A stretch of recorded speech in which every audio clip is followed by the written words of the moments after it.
Tell me a little bit about the story of how you came to this and how it occurred to you that this was a marketing opportunity.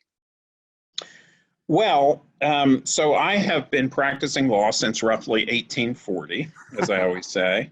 And in the course of practicing law, what I have always done is represented entrepreneurs and in everything they do. And one thing entrepreneurs spend a lot of time doing is trying to raise capital, right? Because every entrepreneur needs capital. Mm-hmm. That's why they call it capitalism, because capital is what runs the machine. So I have been involved in helping entrepreneurs raise capital since forever. And when I saw the Jobs Act on the horizon, I said to myself, wow, we will be able to advertise. And what that means is that the internet is coming to the capital formation industry. That was the observation. I don't even want to call it insight. And by that time, the internet had already come to a number of industries. Retail, as an example, the travel industry, the book selling industry, all these industries. And when the internet comes to an industry, it always does the same thing in an industry specific context, but it also always directly connects buyers and sellers and over the head and displacing all the middlemen.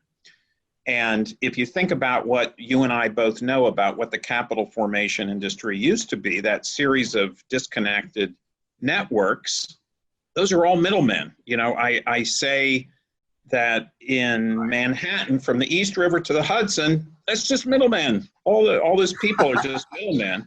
And knowing what the internet has done to all these other industries, I said to myself, wow, books, yeah, that's a big industry, but capital formation, that is a multi-trillion-dollar a year industry. When the internet hits that industry, you are going to see some real disruption. So that's when I decided, hey, I'd really like to get into this business. And then it immediately became apparent that, you know, there's a billion websites out there, probably more. I don't know. There's probably 100,000 more every day. And a lot of them have really cool stuff on them, really interesting stuff. So I said a few seconds ago, you could put up a website today to raise money for a business, but man, you are competing with a billion websites. And a lot of those websites, I'm sorry, but they have photos of really attractive people on them. So you got to compete with that. And that's when I realized now we've gone from a world of only being able to talk to 6 people to raise money. Now we're going to be able to talk to a world of 6 billion people. But how is my voice going to be heard in all that commotion? And that's when I started to say, and must have said thousands of times since, crowdfunding is a marketing business.